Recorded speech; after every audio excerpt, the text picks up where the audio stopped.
بہت سی مسجدیں جہاں پر چٹائی یا یہ کہ کہہ لیجئے وہاں پر قالین اور جو ہے وہ فرش نہیں ہے، یا آج کل بہت سے گاؤں میں جائیے مسجدوں میں جو ہے وہ لائٹ آتی ہے لیکن چلی جاتی ہے، انورٹر نہیں ہے. جی اگر مرحوم کی طرف سے انورٹر جو ہے وہ لگا دیا وہاں پر، جی. تو اس کے نام سے یہ مہینوں سالوں تک جو ہے وہ چلتا رہے گا، اس کے نام سے روشنی ملتی رہے گی جی. اور ثواب ملتا رہے گا. جی. تو کہنے کا مطلب یہ کہ اس پہلو کی طرف بھی توجہ کرنا چاہیے. بہت بہت شکریہ آغا. ان کا سوال کیا دیکھتے ہیں؟ السلام علیکم، میں راحل حسین کشمیر سے. میرا سوال ہے کہ اگر نماز صبح قضا ہو جائے تو اس کو ہم کب پڑھ سکتے ہیں؟ میرے سوال کا جواب دیجیے. السلام علیکم. وعلیکم السلام. خدا نخواستہ صبح کی نماز قضا ہو جائے کسی کی تو اس کو کب پڑھنا چاہیے؟ اس کو جو ہے وہ پہلی فرصت میں ہی پڑھ لیں. جب بھی آپ کو وقت ملے تو آپ جو ہے پہلے اپنی قضا نماز ادا کر لیجئے تاکہ جو ہے وہ بھول نہ جائیں اور یہ غفلت میں نہ چلی جائے. بہت بہت شکریہ. آگے بڑھتے ہیں. السلام علیکم. میرا سوال یہ ہے، کیا پرماننٹ ٹیٹو بنانے سے نماز ہو سکتی ہے یا نہیں؟ ٹیمپرری ٹیٹو ہو یا پرماننٹ ٹیٹو ہو، دونوں کا حکم کیا ہے؟ دونوں کا حکم یہ ہے جاوید بھائی کہ جس سے وضو اور غسل میں کوئی رکاوٹ نہ ہو، اس کا خیال رکھیں کہ اگر آپ نے ایسا بنایا ہے کہ جس سے پانی نہیں پہنچ سکتا ہے تو چاہے پرماننٹ ہو یا یہ کہ ٹمپریری ہو، جی. اس میں کوئی فرق نہیں پڑے گا، جائز نہیں ہے. جی. لیکن اگر پانی کے پہنچنے میں جلد اور کھال کے اوپر، آپ کے بدن کے جسم کے اوپر تو کوئی رکاوٹ نہیں ہے تو آپ لگوا سکتے ہیں، جائز ہے. بہت بہت شکریہ. ان کا سوال دیکھتے ہیں کیا ہے. السلام علیکم مولانا صاحب اینڈ جاوید سر. میرا یہ سوال ہے کہ کیا میرڈ وومنس وائٹ ڈریس نہیں پہن سکتی؟ میں شادی شدہ ہوں اور میری ممی اور میری ساس دونوں سفید کپڑے پہننے کو منع کرتی ہیں اور کہتی ہیں کہ شادی کے بعد عورت کو سفید کپڑے نہیں پہننے چاہیے، لیکن اسلام میں ایسی کوئی بات نہیں ہے. آپ ان دونوں کو ڈکلیئر کر دیں یہ بات. یہ اپنے سوال کا جواب خود ہی دے رہی ہیں کہ عرب ممالک میں، ایران وغیرہ میں یا دوسرے ممالک میں جی اب دلہن کا جو جوڑا ہوتا ہے میں سفید ہی پہنتی ہیں، سفید لباس ہوتا ہے. جی. اور میں عرض کروں کہ نہ صرف یہ کہ اسلام نے منع نہیں کیا ہے بلکہ اسلام کی نگاہ میں پسندیدہ رنگ سفید ہے، جو ہے وہ سفید کلر جی. ہے. بے شک. تو لہٰذا چاہے وہ شادی شدہ ہو یا شادی نہ ہوئی ہو، دونوں پہن سکتے ہیں. یا یہ کہ کسی کا شوہر خدا نہ کرے جو ہے وہ انتقال کر گیا ہو، تو انتقال تو سبھی کو کرنا ہے، لیکن یہ کہ ٹھیک ہے زندگی گزر رہی اچھے، اللہ آباد رکھے ہر ایک کو، چاہے انتقال کے بعد ہو انتقال سے پہلے ہو، یہ اچھا کلر ہے، پہننا چاہیے. بہت بہت شکریہ. آپ کیا فرمانا چاہتے ہیں؟ السلام علیکم مولانا صاحب انکل. السلام علیکم. میرا یہ سوال ہے، میرا نام مومنہ جعفری ہے اور میں سولاپور سے بول رہی ہوں. اور آغا مولانا صاحب، میری شادی ہوئی تھی تو میرے نانا نے مجھے ایک جگہ دی ہے رہنے کے لیے. میرا شادی ہوا ہے، میری ایک بیٹی ہے اور میرے نانا کا انتقال ہو گیا اب 4 مہینے سے. اور میں جس جگہ پہ رہتی ہوں وہ جگہ بہت چھوٹی ہے، ہمارا جگہ نہیں ہوتا ہے سونے کے لیے، اٹھنے بیٹھنے کے لیے بھی ان لوگوں سے بات کیے ہیں. ان لوگوں نے صاف انکار کر دیا ہے کہ ہم لوگ جگہ نہیں رکھنے دیں گے آپ کو لینے کے لیے اور تم جگہ بھی نہیں بڑھا سکتے. آغا میرا یہ سوال ہے، پلیز آپ اس کا جواب دیجیے کہ میں کیا کروں. آغا میں بہت پریشان ہوں، میرا ہسبینڈ بھی بہت پریشان ہے. میری ایک بیٹی 6 سال کی ہے. اس جگہ کی وجہ سے دوسرے بچے ہونے کا کوئی مجھے سلوشن نہیں دکھ رہا ہے کہ بہت چھوٹی ہے میرا گھر. میں کیا کروں آغا؟ پلیز کچھ بتا دیجیے، میرا سوال کا جواب دیجیے. مولا ون چینل کو سلامت رکھے، جاوید انکل آپ کو بھی سلامت رکھے مولا، اور ہمیشہ یہ ون چینل برقرار رہے گا. آمین. خدا حافظ.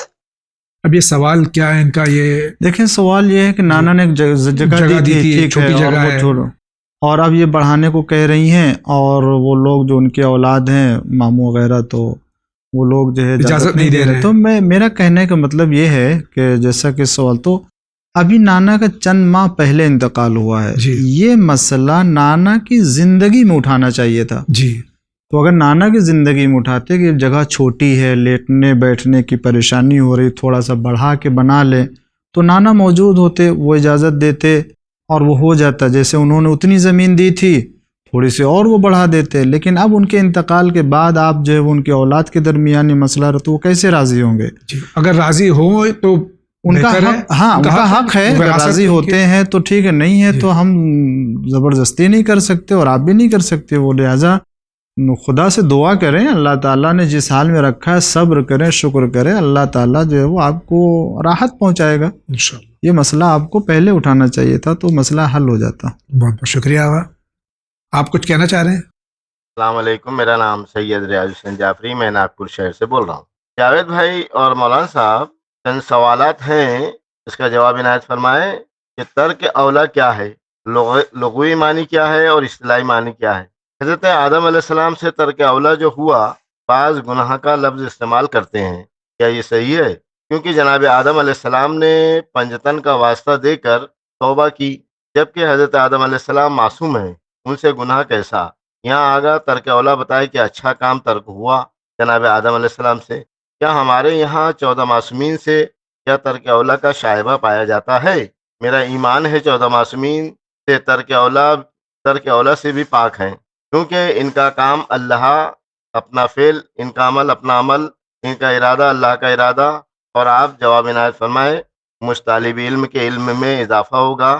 جواب عنایت فرمائے. شکریہ. خدا حافظ. ہمارے بھائی کے چند سوالات ہیں ترک اولا کے سلسلے میں. ترک اولا کا سب سے پہلا جو لغوی معنی ہے ترک اولا، یعنی بہتر کو ترک کرنا، چھوڑنا. جی. بہتر کو چھوڑنا، یہ گناہ نہیں ہوا. جی. اچھا کام کر لینا چاہیے، بہتر تھا کہ کر لینا چاہیے، نہیں کیا. یہ اس کو اس طرح سے کہہ سکتے ہیں تاکہ ہمارے بچوں کو سمجھ آئے کہ بیسٹ کو چھوڑ کے بیٹر کو اختیار کر لیا. ہاں، بیٹر کو اختیار کر لینا، یہ چیز ہے. تو لغت میں یہ ہوا. اور جہاں تک اصطلاحی معنی آپ جاننا چاہتے ہیں، اسی کو آپ یہ لیجئے کہ جناب آدم علیہ السلام کے لیے یعنی بہتر یہ تھا کہ وہ گندم اور گیہوں کے درخت کے پاس نہ جاتے اور نہ کھاتے، جو بھی درخت تھا نہ کھاتے، اور ان کو جنت سے زمین پر نہ بھیجا جاتا، لیکن کھا لیا. مصلحت پروردگار یہی تھی، اور خداوند عالم نے ان کو تو زمین کے لیے بنایا ہی تھا. پہلے ہی قرآن کی آیت موجود، خدا نے کہا تھا کہ میں تم کو زمین پر خلیفہ بنانے والا. تو اس طرح سے جو ہے وہ ترک اولا کہا گیا. جہاں تک جناب آدم علیہ السلام معصوم، بے شک معصوم ہے، اور ترک اولا کا مطلب گناہ کرنا نہیں ہے کہ جسے آپ کہیں کہ انہوں نے توبہ کی. دیکھیں، ایک توبہ ہے، ایک گناہ ہے معصومین علیہ السلام کے لیے کہ جو وہ کرتے ہیں، اور ایک توبہ ہے ہم لوگوں کے لیے. ہم لوگ جو توبہ کرتے ہیں وہ گناہوں سے کرتے ہیں. واقعاً ہمارا نفس گناہ کرتا ہے، اور ہم جو ہے وہ اس عمل کو انجام دے کر کے اللہ کی بارگاہ میں آ کے استغفار کرتے ہیں، توبہ کرتے ہیں، غلطی کی معافی مانگتے ہیں. یہ واقعاً گناہ ہوتا، حکم خدا کی مخالفت ہوتی ہے، یہ توبہ ہے. لیکن اگر معصومین علیہ السلام اگر وہ اس طرح سے کہے کہ میں توبہ کرتا ہوں، استغفار کرتا ہوں، تو ان کا توبہ کرنا، ان کا استغفار جو ہوتا ہے وہ ان کے درجے اور ان کے کمال کے اعتبار سے ہوتا ہے کہ چونکہ وہ اس قدر خدا کے مقام سے قریب ہوتے ہیں کہ ان کا ایک لمحہ ذکر سے دوسرے امور میں جو ہے وہ مشغول ہونا وہ اپنے لیے گناہ سمجھتے ہیں. کہ مثلا نہیں بھی سمجھتے ہیں تو یہ اپنے آپ کو اس کے آگے حقیر سمجھتے ہیں، اس کے سامنے، اس کی نگاہ کے سامنے کہ خدا بند عالم کی ہمہ وقت عبادت و ذکر پروردگار ہونا چاہیے تھا. مگر جب وہ لوگوں کی ہدایت یا کھانا کھانے یا دیگر امور میں مصروف ہوتے ہیں تو اتنی دیر جتنی دیر وہ خدا کی یاد میں ڈائریکٹ بطور مستقیم اس وقت بھی رہتے ہیں، ہوتے ہیں، لیکن بطور مستقیم جب وہ ذکر خدا میں نہیں مشغول ہوئے تو اسے اپنے لیے کمی سمجھتے ہیں اور اس کے لیے استغفار کرتے ہیں. ورنہ یہ نہیں ہے. دوسری بات یہ کہ استغفار صرف گناہوں سے نہیں ہوتا ہے، بلکہ رزق کے لیے ہوتا ہے، برکت کے لیے ہوتا ہے استغفار. تو اسی لیے اہل بیت علیہ السلام کا استغفار ہوتا تھا تاکہ زمین کو برکت ملے، آسمان سے برکت نازل ہو، لوگوں کو برکت ملے، اس لیے ان کا ہوتا تھا.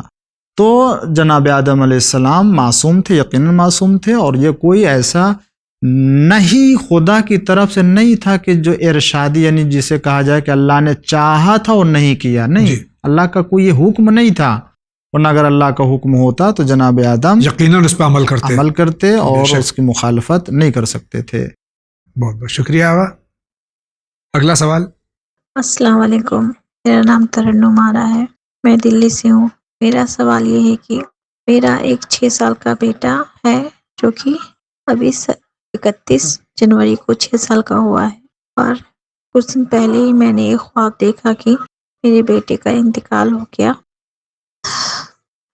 اور ڈیٹ بھی دیکھا میں نے کہ 27 اپریل ہے انتقال کا ڈیٹ۔ 2 فرشتے اسے لینے کے لیے آئے ہوئے ہیں۔ اس کی تعبیر مجھے بتا دیجیے۔ جب سے میں نے دیکھا میں بہت پریشان ہوں کہ اس کا مطلب کیا ہوتا ہے۔ جلد سے جلد سوال کا جواب دے دیجیے، اور کیا اپائے کروں یا کیا حال ہے اس کا، کچھ بتا دیجیے مجھے۔ اللہ تعالیٰ آپ کے بیٹے کو تمام مومنین مومنات کی اولاد کو سلامت رکھے۔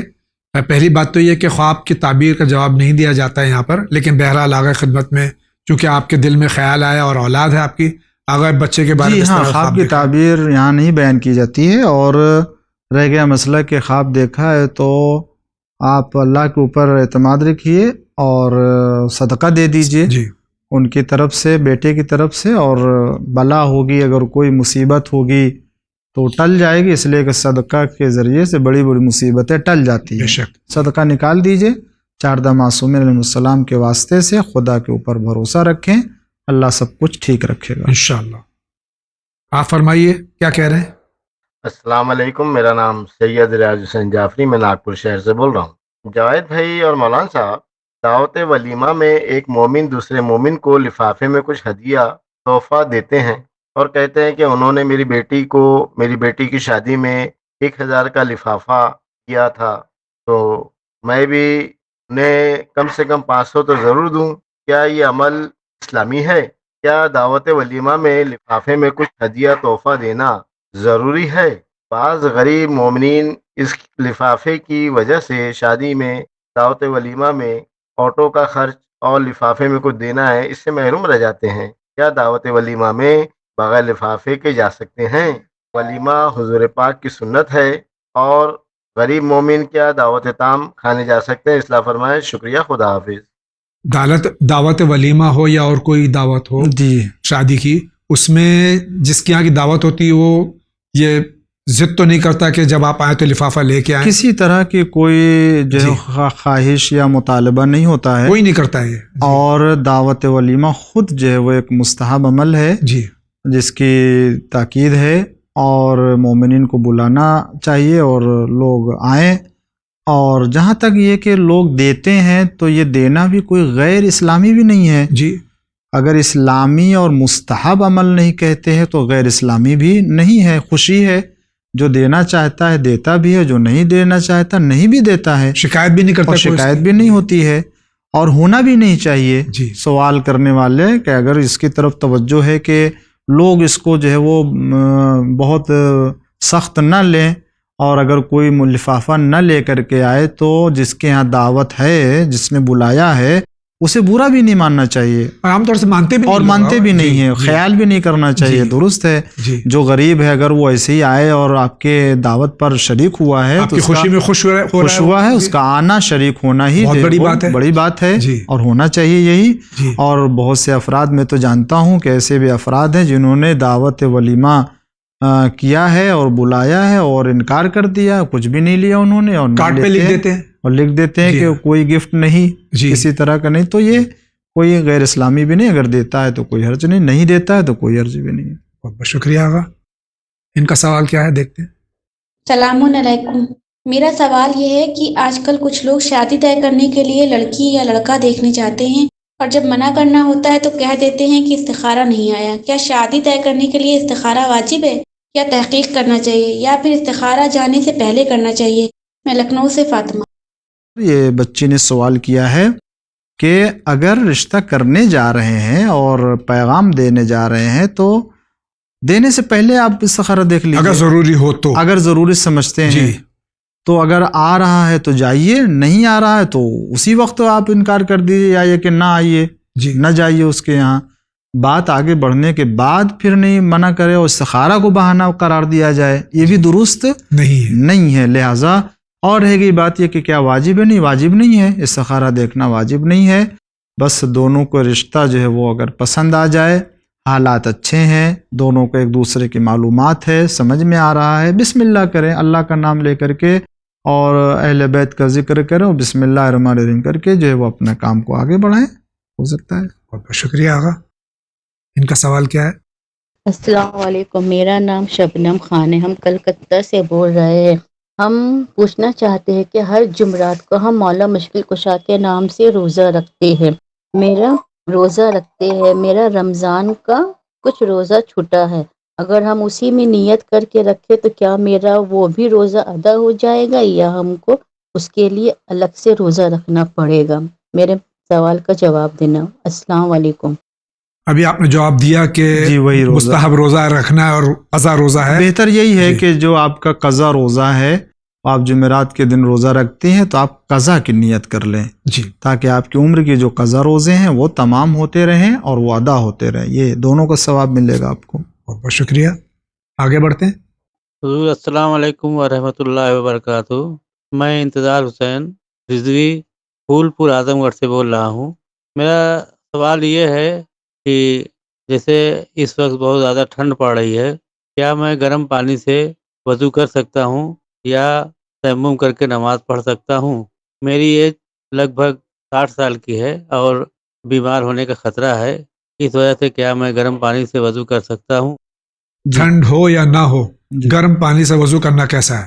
گرم پانی سے دیکھیں، سورج کے ذریعے سے اگر گرم پانی ہے تو مکروہ ہے، لیکن عام طور سے اگر گرم کر رہے ہیں ہم، جیسے گیس پر یا الیکٹرک سے، خاص طور سے اس موسم میں جو اس نارتھ موسم میں انڈیا میں جی اس وقت تو کوئی حرج نہیں ہے. اگر آپ کو واقعاً ٹھنڈا پانی نقصان دہ ہے، بیماری کے بڑھ جانے کا، بیمار ہونے کا، تو آپ جو ہے وہ پانی کو ہلکا سا گرم کر لیجئے اور وضو کیجئے یا غسل کیجئے، کر سکتے ہیں، اس میں کوئی حرج نہیں. اگر نقصان نہیں بھی دے رہا ہے اور آپ چاہتے ہیں کر سکتے ہیں، کوئی حرج نہیں سکتے ہیں. اب نقصان نہ بھی ہو اور تکلیف ہوگی، شدت ٹھنڈ زیادہ ہے جی، تو اس میں بھی اگر گرم کر کے کرے تو بھی کوئی حرج نہیں، کوئی حرج نہیں ہے. بہت بہت شکریہ آغا. البتہ تیمم نہیں ہے، تیمم نہیں ہے، پانی آپ کے پاس ہے، گرم کر سکتے ہیں، گرم مضر نہیں ہے، کر پانی آپ سکتے کے ہیں، لیے مضر نہیں ہے جی، تو تیمم نہیں ہے. بہت بہت شکریہ.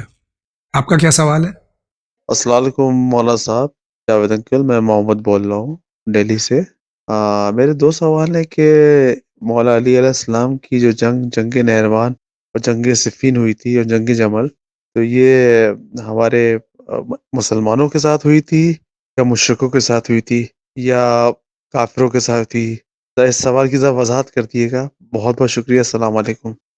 جو بعد شہادت رسول صلی اللہ علیہ وسلم مولانا متقیان کے ساتھ میں 3 جنگیں ہوئی، یہ مسلمانوں کے ساتھ ہوئی تھی یا غیر مسلم کے ساتھ؟ یہ جنگیں ہاں جو یقیناً مولا کائنات کے ظاہری خلافت کے دور میں جنگ جمل ہے، جنگ صفین ہے، جنگ نہروان ہے. جنگ جمل جو ہوئی ہے وہ بیعت توڑنے والوں کے ساتھ ہوئی ہے، اور صفین جو ہوئی ہے حاکم شام کے ساتھ ہوئی ہے، اور جو نہروان ہوئی ہے وہ خوارج کے ساتھ ہوئی ہے. بہت بہت شکریہ. ناظرین کرام، اسی کے ساتھ جا رہے ہیں بہت ہی مختصر سے بریک پہ، لیکن آپ کہیں نہیں جائیے، ابھی حاضر ہوتے ہیں.